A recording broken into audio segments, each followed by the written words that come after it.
All right, it's Gaza War day 426. Syria war is ongoing. Lebanon pseudo ceasefire ongoing. Amaresh Mishra is here. Hey, Amaresh. Uh, I just nice shirt. You've got Friends. I believe many of the friends from Friends are actually raging Zionists, which is a funny, funny shirt. So Amaresh's shirt does not necessarily reflect the views of the Anti-Empire Project. Just wanted to say that to any viewers. Um, but today we mainly want to statutory talk about warning. the. Sorry, go ahead. I said statutory warning. Yeah, statutory warning, exactly. So I just wanted to there's a couple of things we mainly want to talk about Hama and the ongoing battle in Hama in Syria. But before that, we should say a few words about a couple of important speeches today. Naim Qassem, the Secretary General of Hezbollah, made a speech today. I would say there were three main points. One of them was insisting that this was actually a victory of Hezbollah's. He kind of reiterated that point that it was Israel that asked them for the ceasefire, that the only thing that Hezbollah kind of agreed to was the parameters of Resolution 1701. And he pointed out that Israel is also bound to not be in Lebanon by that agreement. So, and it's about Lebanese sovereignty. The speech had a lot of detail about reconstruction and compensation, like real detail, more detail than we're used to hearing from the Secretary General of Hezbollah in terms of like dollar amounts and things like that. So that is an optimistic note in terms of if he's talking about reconstruction already, it really sounds like he doesn't think that the war is going to resume with Lebanon. Did you get that sense too? Yeah, and I also got the sense that he's very much in control, and the financial package which they have announced to for the Lebanese people who have been hurt in this war between Hezbollah and Israel. So they have announced a financial package which includes I can read it out Hmm. after some time, which includes amounts for for rebuilding Yeah. houses, for reconstruction. So and they are going to give more. So Hmm. basically, Hezbollah, that is the reason why they are so popular. You see, Hmm. they are no fighting force does this. That they Hmm. actually try to rehabilitate civilians, because the idea is that we are a resistance force and we can't kind of. This is the Yeah. job of the civil Yeah. authority, right? So, but they have taken, because Hezbollah is also a social movement, and Yeah. Naim Qasim, in fact, stressed the fact that they are not just a political movement; they are also a social movement, and that is why they are into these community programs, and plus they are rehabilitating uh, the people who got hurt. So Yeah. this is very important. And then the third point was to Syria. So he talked a lot about Syria, about how they're trying to sabotage Syria again. Terrorist groups create chaos. He explained that Hezbollah will be standing by their side. I've read Yeah. that Redwan Yeah. forces, the Hezbollah special forces, are already in Syria again.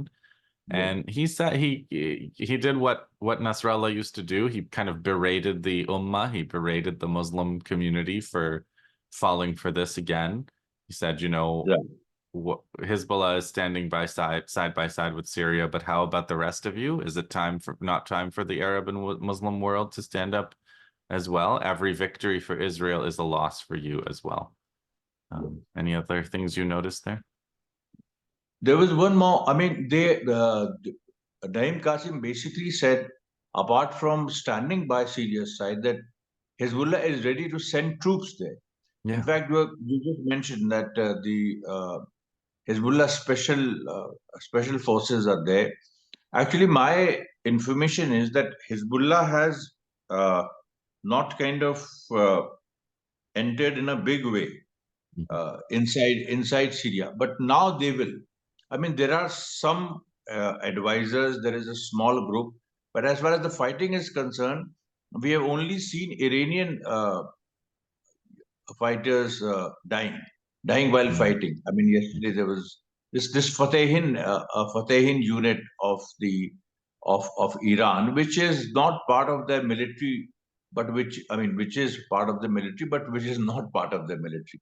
So they have been shown their dead bodies and the way they fought, and especially when Syrian Arab Army forces were being redeployed yesterday. So we came across these Iranian fighters. Hezbollah has kind of decided now to actually up the ante, and they are going inside. Yesterday also there was a meeting between between Syrian foreign minister, Iraqi foreign minister, and Iranian foreign minister in Baghdad, and I think that meeting, the outcome of that meeting has yet to kind of they have not made it public as such, but Iran and Iraq are going to intervene officially.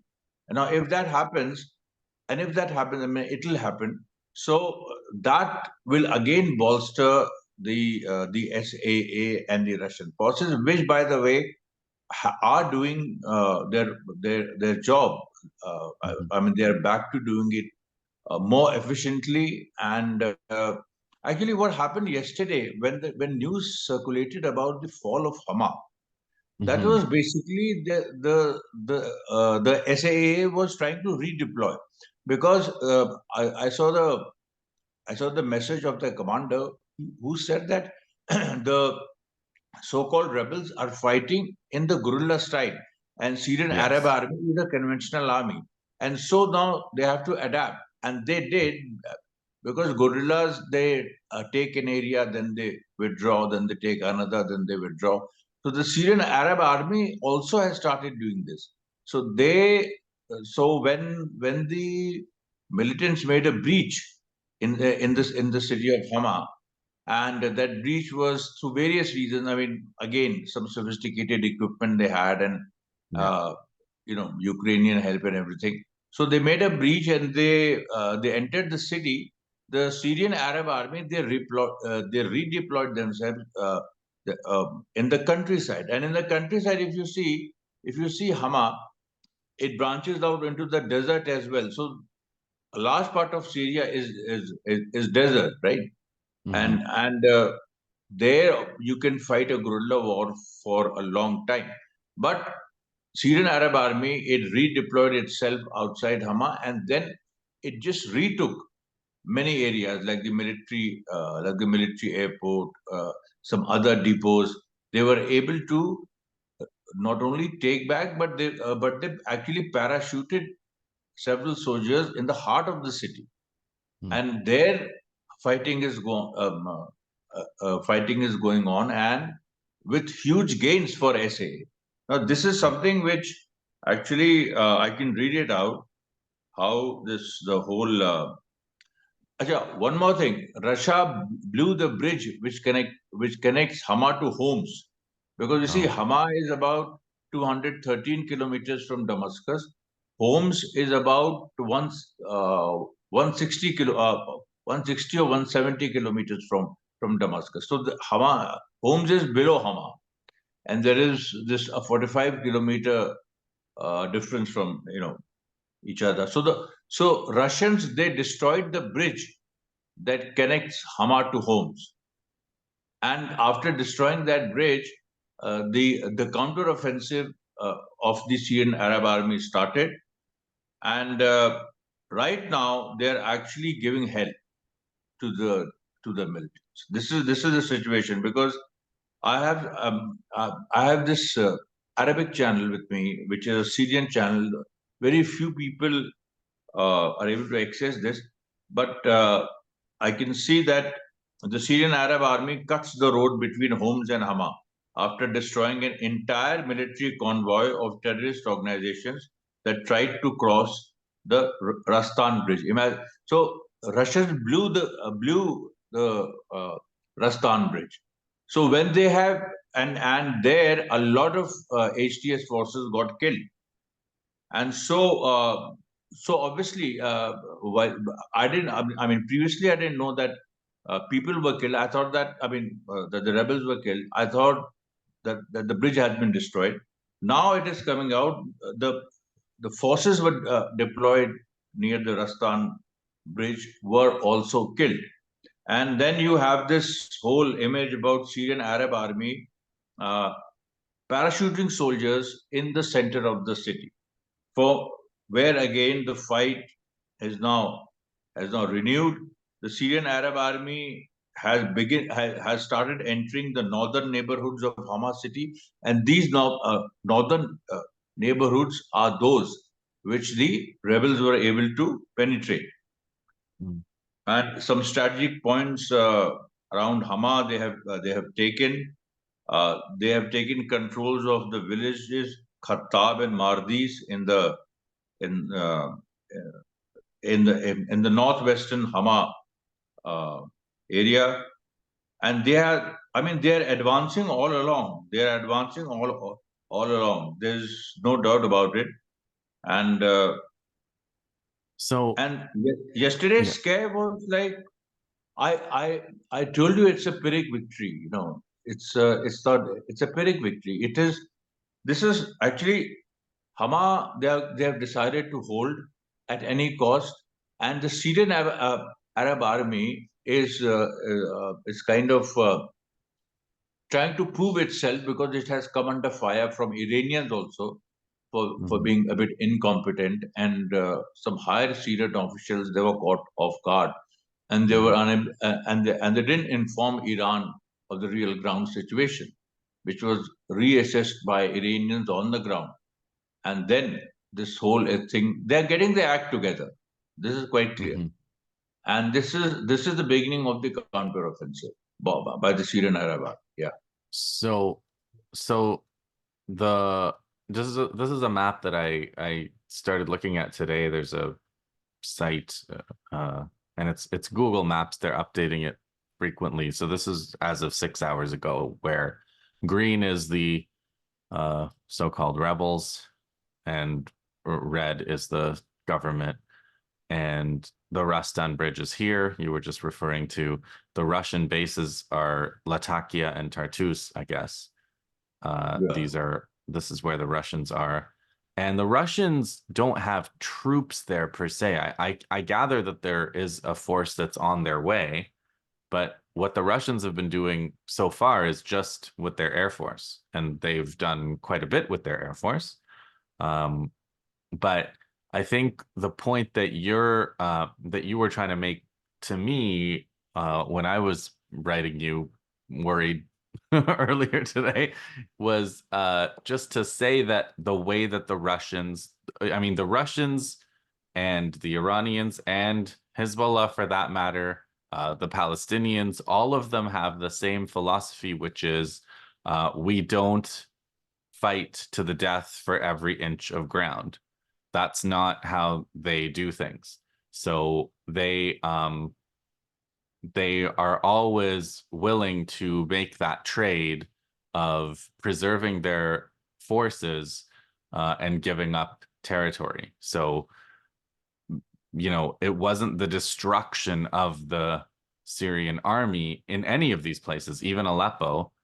It was rather the retreats of the Syrian army and the search for a place to hold the so-called rebels, again, HTS, at a place while inflicting casualties. So a lot of what the Russians and the Syrian army are trying to do is degrade the HTS Turkish Takfiris by inflicting casualties on them, and they have been inflicting large. They're talking about 1,600 plus now over the past few days since the Russians started to deploy the air force, and so Hama in particular, just to re-emphasize a couple of the points that you were saying, they withdrew again, but they are inflicting casualties on them, especially by way of the Air Force, and they are still fighting over Hama. There's a kind of an urban warfare situation in Hama and especially outside of Hama, where it's not urban, but it's open ground. Is that Yeah, fair? and they have, you see, they have held on to the open ground where the Mhm. rebels, as expected, are not willing to give them a fight. I mean, open ground, rebels lose their advantage, as any guerrilla force would lose their advantage on open ground. So they did not come out on the open ground. And then from the last night, I mean, in India, it's around, I think, 9:21. So I think last night around 2 a.m. in the morning, I could the counteroffensive began, and then especially the parachuting, for which the Mhm. video is also there. So the forces are now being parachuted inside the city. So after having, so the ground forces are there surrounding Hama. They have literally encircled Hama, and Mhm. now they are para-dropping the the ground forces inside the city, which have been Mhm. which the so-called rebels took last night. So this is the whole situation. And what is more is that the Russians are not just supporting through airstrikes; they're also shelling. They're also Oh. shelling, and they're shelling from quite a distance, which means that I mean, they're shelling near Deir ez-Zor also. They're shelling Hama also. So it's like they're really using some sophisticated equipment, and I could see those multi-barreled missile launchers where Oh, you Amaresh. where you launch missiles one after the other, and that is working. And those kind of vehicles or machines, they are placed in Deir ez-Zor as well as Hama. If you can show the map, show people where Yeah. Deir ez-Zor is and where is Yeah. Hama, there's Yeah. quite a lot of distance there. And in Yeah. Deir ez-Zor, yeah. So so if you see this, the yellow Sorry. part, Deir ez-Zor is somewhere close to the Yeah, yellow that's part, the right. Kurdish part, the Because this Kurdish is part. basically Deir ez-Zor is yellow. It's the eastern part of the country. It's the wheat. It's the gas and energy resources, and it's basically controlled by the United States with Kurdish Why the Kurds? participation. Why the Kurds? Yeah. This is the Rojava, right? Yeah. The Yeah. autonomous province which the Kurds control under Yeah. direct U.S. control, and U.S. bases are in Deir ez-Zor, then Konoko oil Mhm. oil fields. And yesterday, in fact, the U.S. planned an operation. There was Yeah. They this were bombing. battle, yeah, with the Kurds against the SAA, which SAA won basically. Now Kurds are saying there is a division in the Kurds. Yeah. Kurds, because some of their women fighters have been abducted. The SNA, because here HTS is not that active, the SNA is active, which is the Syrian Nationalist Army, and they are actually abducting women, and they are. So the Kurds, I think there is a difference of opinion now between Kurds and Americans, and there is a split within the Kurdish ranks because some of them want to fight with the SAA, or at least combat the SNA, which the US is restraining them to do. Mhm. They are the US is reluctant to unleash forces against or even the Kurds against SNA. But the Kurds are saying that it's an ISIS type of situation, and these guys are ISIS only. And so we fought the ISIS back then. We have to fight it again. Yeah, and This I is mean the the only pretext, it's a hilarious situation because the only pretext for the Americans being in Iraq at all now is supposedly to fight ISIS. That's what they say. yeah. Meanwhile, they're using ISIS is there. ISIS. Yeah. So just one other point, which is there's this pretty good account I find. It's an Arabic uh SAM Syria SAM Syria 0 on Twitter. And he argues, assuming it's a he, that what happened with the Syrian Arab army moving out of Hama had to do with a trick that the Turkish Takfiris played, where they breached the military command's communication system for a period of time, during which orders were given to withdraw all units from the city and its environs from the airport. Until communications were restored, the forces were on the outskirts of the city, and the terrorists had penetrated the northeastern neighborhoods. So it was basically a hack almost, where local commanders got the order to leave. Some of them left, and then compromised the whole position, leading to everybody having to leave. I don't know if you saw This that. is and then suddenly Jilani announced. He came on online and he announced in person that Hama has fallen, and that is and BBC and other pro-West channels, they started actually repeatedly showing that Hama has fallen, whereas Hama has not fallen. Hama has not fallen. They are not only sticking around. They have entered. There is a counter-offensive. They have counter-attacked. And let me tell you, though, that order of withdrawal, some Syrian units didn't withdraw, especially in Qom Home. And in Qom Home, if you see, they are still fighting. They are still there. At one point, they were encircled, but now, since the HTS has not been able to because of the reverses they have faced in Hama, you can show Kama. It's just ahead of Hama. So they held on. They held on. They didn't withdraw. They didn't get the message or something, and so they held on, and they are holding on till now. And now SAA has regained initiative. So you can see that how complex the battle is there, and the SAA is quickly evolving into. It is trying to master its shortcomings, and it is coming. It's coming out now as a well-organized force, which took some time. Well, yeah. I mean, that really did take time, and they had to do it under sanction without access to their own gas and oil and fuel and wheat. I mean, Syria was never like a place of hunger until the sanctions, right, really started to take hold, and very recently. So yeah, I mean, it's a brutal situation for the Syrian Arab Army. And yeah, I mean, the reinforcements are just starting to get there. The Hama thing was a shock, but I think it's really important to remember that a big part of the strategy of the Americans, Israelis, and the Turks now, seem to be part of this axis, is to announce these things and to announce victory and present this story of inevitability, the inevitability of their victory, and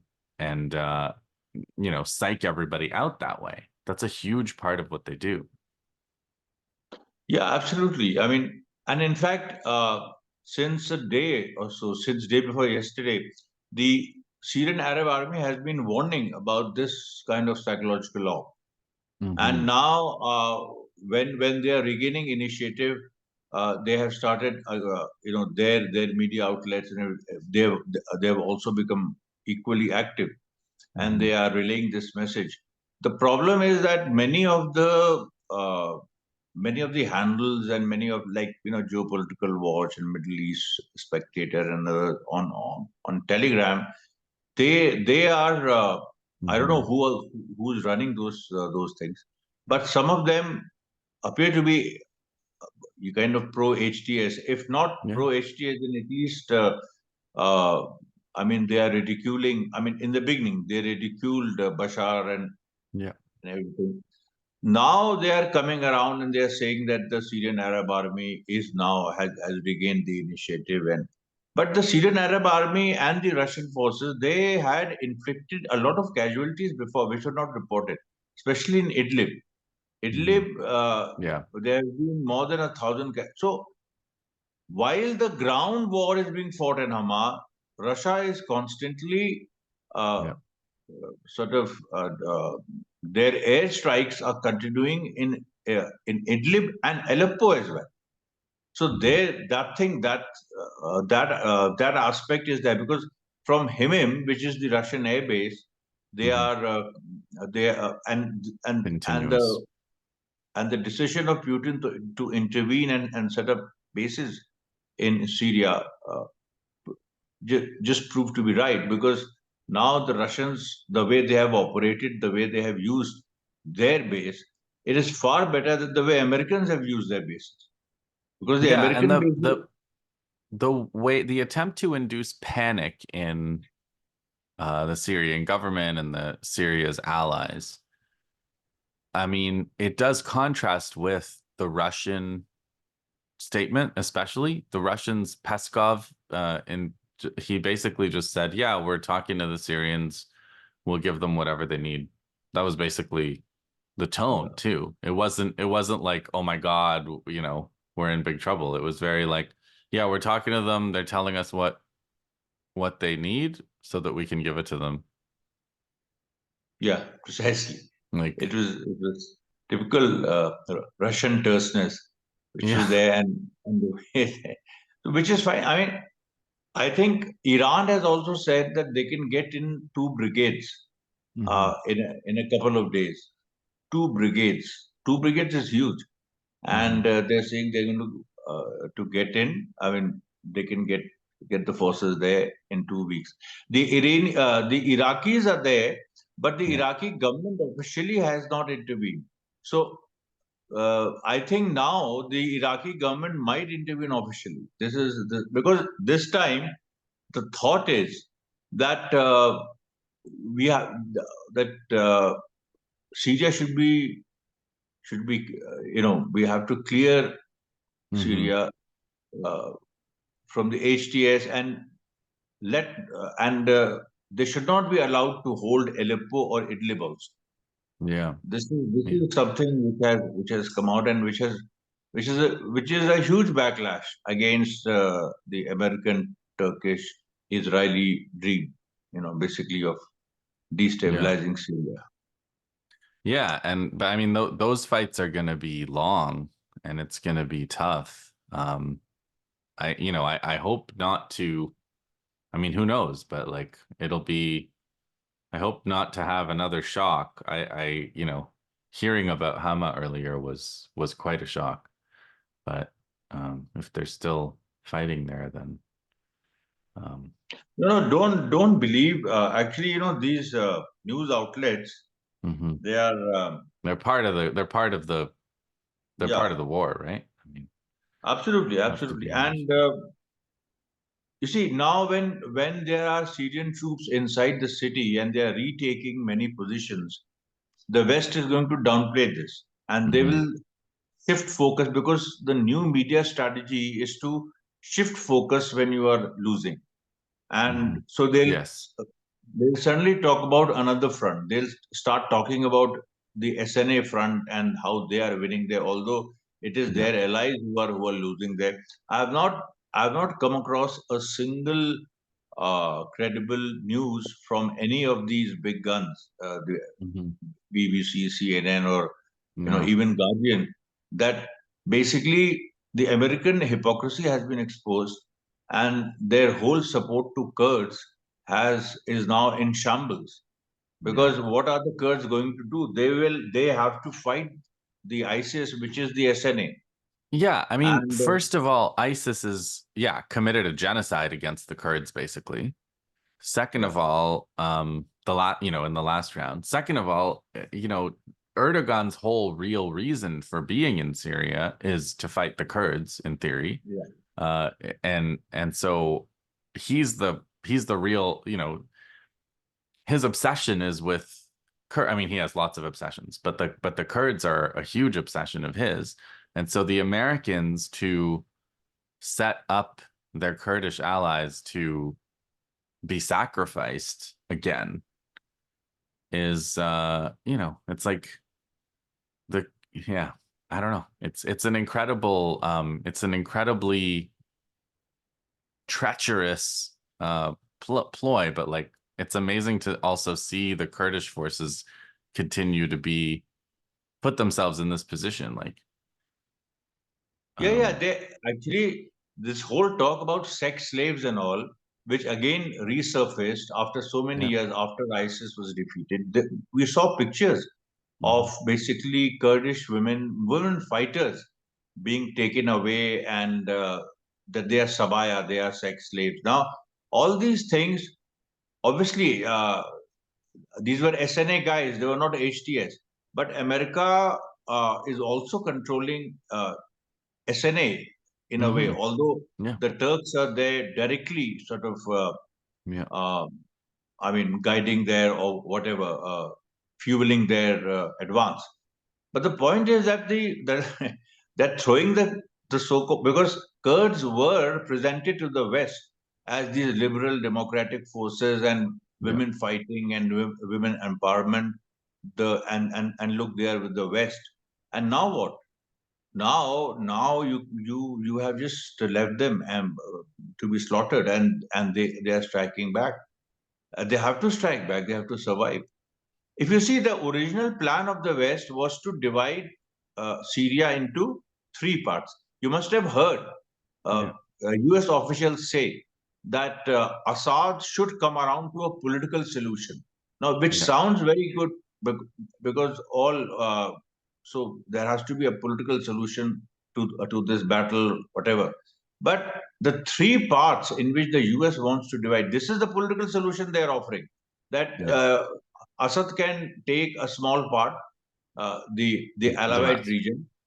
yeah, Yeah. I mean, like Damascus and in and around Damascus, and then of course you'll have one part which is Aleppo, Idlib, under partial Turkish control. Then you will have uh, the Rojava area, which already has autonomy. The problem here is that if you give Idlib and Aleppo and all these things to Erdogan, his real target are the Kurds. So yes, obviously he will try to take away the Kurdish territory, and giving Kurdish territory is breach of Western agreements with the Turks. I mean, this is a written agreement that they will be allowed to govern this area, and if they're not, and if a part of that territory is given over, I'm just thinking ahead, and I'm talking about the three-state formula which the West is yeah, proposing. yeah, of course, yeah. So this They're is always ready to divide other people's countries, right? And give, you're always right. Yeah, yeah. yeah. So So, it's so non-feasible. It is not going to work because because of the local dynamics. yeah. So a couple of other things before we call it. One is Syed Abdelmalik Badruddin al-Houthi made a speech too, calling people to the rally tomorrow, also berating the Muslim community for their inaction. Um, there's a good writer on Syria, Tim Anderson. I think he's in Australia, and he Yeah. said that they're also cooking a plot to restart the Yemen war. Um, people may or may not know, but the the Ansar Allah are the government of Yemen effectively, but there is a group of sponsored by the UAE and others. There is another regime that claims to be in charge of Yemen, the same way that Taiwan claims to be in charge of all of China and the Koreas. And I mean, it's Juan Guaido was the real president of Venezuela for a long time, supposedly. So it's one of the Western strategies to set up an alternate regime and say that this is the real legitimate government. Um, I didn't hear Abdelmalik Houthi say that this is happening, but it probably is. I don't know how far they'll get, but Amaresh, are you still there? Yeah, I'm here. Can you Okay. hear me? Yeah, I can hear Can you, you hear but me? your picture's gone. Just a minute. Give me a second. Yeah. Yeah, so what do you think about the West trying to restart the civil war in Yemen? Actually, they have been trying to do so. since about 6 months, 6 to 7 months. And if you remember, 2015, Saudi Arabia literally invaded Yemen, and there was this war, and the pro-Saudi, pro-US government is in Aden, and but Sana'a is with the Houthis. So this war took place, and where the Saudis were unable to win the war, they actually had to retreat. There was an agreement. Saudis are not, my assessment is the Saudis are not willing to commit their troops in this conflict. You see, their earlier overtures to Iran, and then the UAE and Jordan supporting Assad. Well, Assad, I think he is being supported by the UAE and Jordan with this thing in mind that these HTS type of forces will be unleashed against them. This is their fear, which is again very, which is where, and it is in stark contrast to the 2015 scenario, where all Arab nations were against Assad. This time there is a clear break. So politically, you see, politically, Assad has already won. He has been able to, now there are more allies with him than with the opposition. But the only thing that remains are the tactics on the ground, which is the Ukrainian and the Turkish expertise and their knowledge of technology being used against SAA. And if you see that Hezbollah and Hamas had done the same thing, literally, they were a guerrilla force, and then they adopted technology, like Yahya Sinwar's doctrine was that you have to be, there has to be security awareness, and which means technological awareness. So, and the Russians, the Americans have done the same thing with the HTS, that they are fighting with drones and all. But the basic problem is that HTS people are not motivated. Number one. Number two, their control. I mean, yesterday there was a video where after capturing a few airplanes or some kind of military equipment, they were searching the YouTube, or how to operate those. This is because Ukrainians are not ready to come on the front. You see, they are there at the back end, but they are not there with the troops guiding them like this. They have just trained a few people, and those people have unleashed. They unleashed the it's drones, it's initial AI, surprise. it's the ISR complex, it's a whole bunch of things they've learned from fighting the Russians, right? And in particular, in for the past couple of years. Yeah. And that's definitely a valuable expertise for NATO. But yeah, I mean, and they're fast, right? I mean, the big thing was the speed of their advance.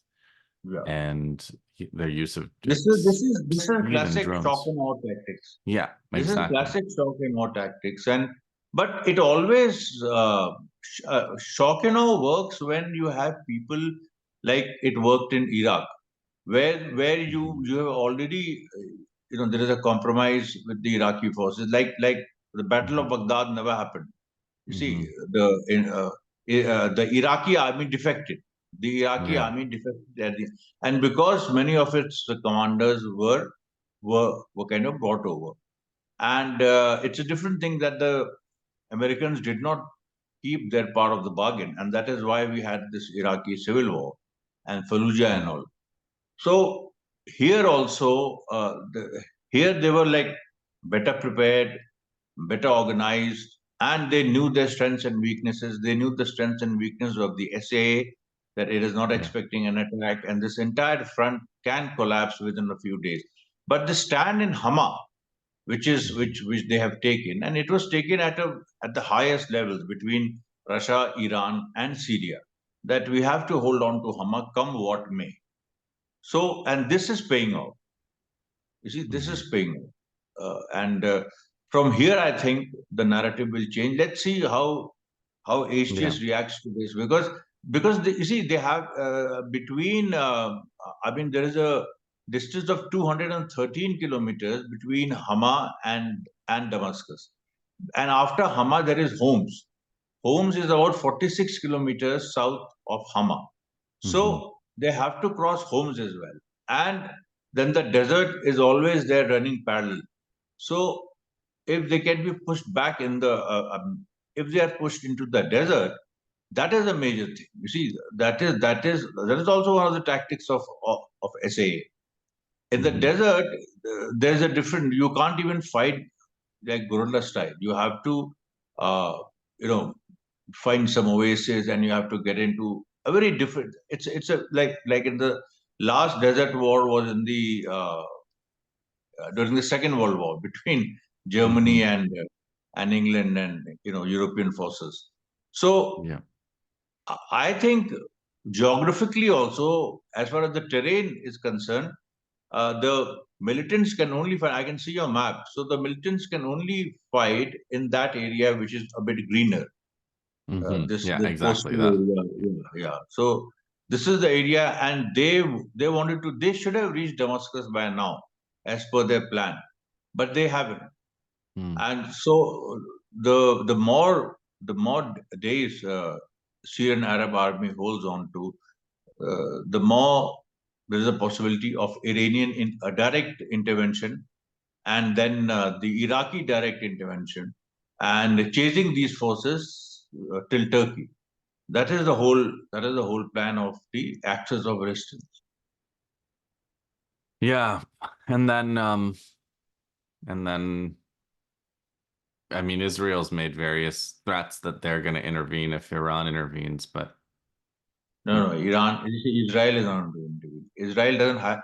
They are yeah, stuck in Lebanon. yeah, They're the stuck in issue is Lebanon, the resource and question yeah, is and the thing which Netanyahu had promised, that while disengaging from Lebanon, he will concentrate on isolating Hamas. This is the exact line he had used. We have isolated the two fronts, Gaza and Lebanon, because they were together. They were harassing us for 1 year. Thousands of soldiers were killed on the Lebanon front also before the ground offensive. And that now, with a treaty, and it was sold as a treaty with Hezbollah when it was not with Hezbollah, only with the Lebanese government. But they sold the treaty to their people as one which leaves Hamas isolated. And now the situation is Hamas is not isolated. Yesterday night, in fact, just after we were, we had finished WhatsApping, the Hamas was able to target a 50, 50 an infantry force of IDF which had 50 members. We don't know the outcome, but it was a major it's a security battle. incident, Yeah. which Israeli said it's a major security incident. Then before that, also in Jabalia, Hamas is constantly kind of getting the upper hand as far as the battles are concerned. Leave the civilian, I mean the bombing on civilians and the absolute genocide there, which is of course which is there, but Hamas has been able to regroup itself as a fighting force. The days when Israel was busy in Lebanon, this is what Israel feared, and this is what has happened, but they are not willing to acknowledge it. You see, and so Hamas is not isolated. In fact, now in West Bank, yesterday, Hamas has been Hamas or the Palestinian resistance, they have been very, very reluctant to take on the Palestinian Authority. Although the Palestinian Authority has launched several, they have killed their fighters, they have imprisoned them. Yesterday was the first time when in Jenin, when they felt emboldened enough to pick up at least dozens of Palestinian Authority vehicles, and those vehicles were publicly displayed in Jenin.